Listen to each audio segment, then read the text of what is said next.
was great. I'm going to bring my boys next week to be able to kick off the Marvel campus. I'm super stoked as an alumni now of it.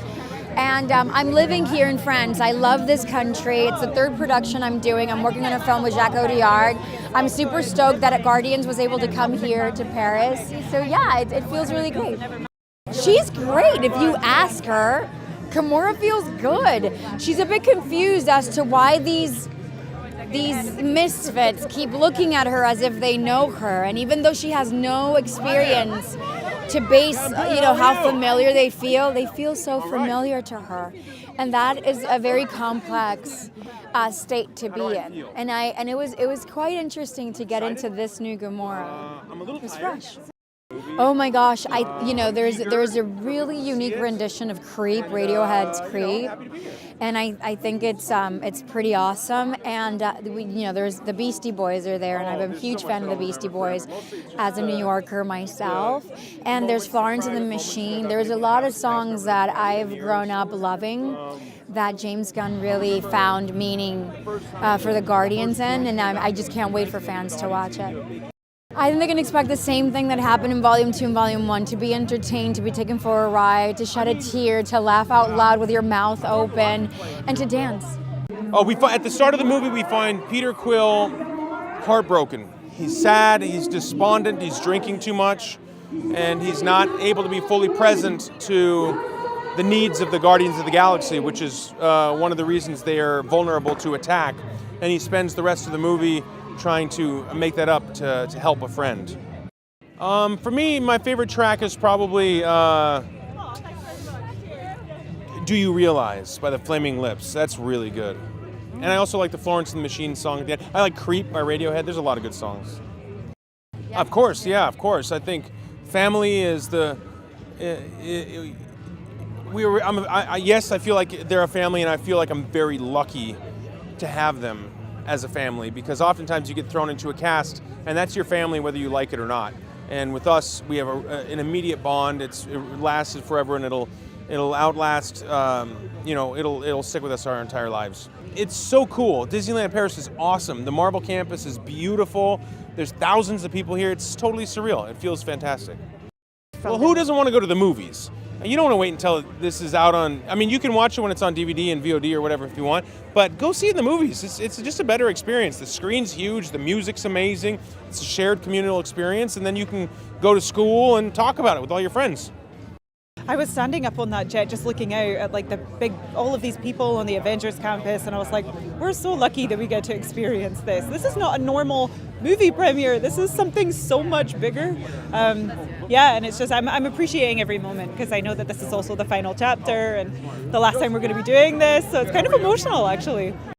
So we meet Nebula after, the death of her father Thanos that we saw in Endgame Avengers.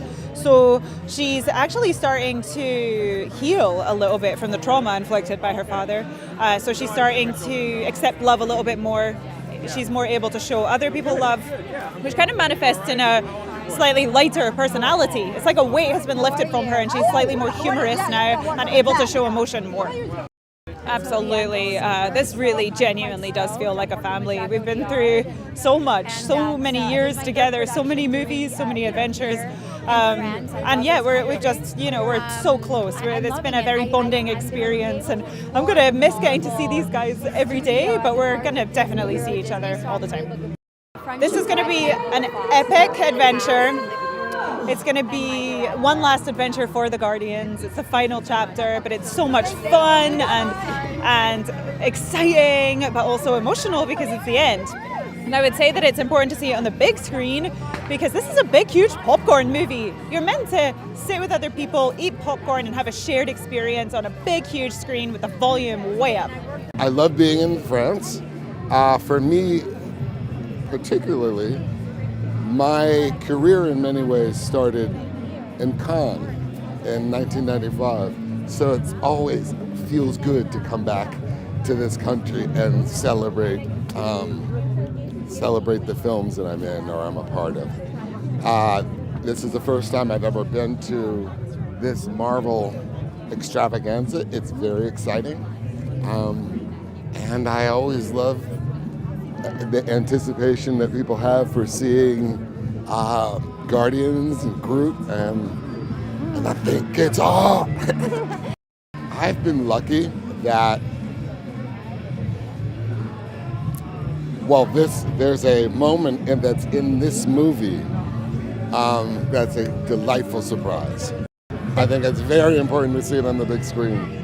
I think it's that's what these movies are made for. They're made for that collective cinematic experience where we all go to the audience, we all go to the theater, and we embrace the story and we take part in the storytelling together.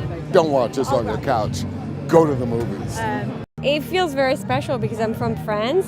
So being here with my co-worker that I love so much and celebrating this beautiful movie together feels very special. I mean, she spent some time with the Guardians of the Galaxy, and they really have a family dynamic. So it's like how you find them at the start of the movie, and you saw that in the holiday special. There is the big reveal that Mantis and Peter Quill are siblings. So that creates a stronger bond between them. Oh yeah, it's very important to see on big screen.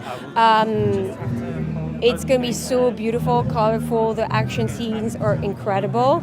And it's going to be very emotional and very funny as well. So you should watch it on big screen. And also the music, oh my God, yes. The soundtrack? It needs to be, the soundtrack. You need to see it on big screen with like amazing sound. It's like a dream to be here, you know? I mean, I grew up loving Disneyland and Disney World, and now to be here in Paris, in the city of love, surrounded by my greatest friends in the world, the cast of Guardians, my wife, it's been just a really terrific time, and this couldn't have been a better journey.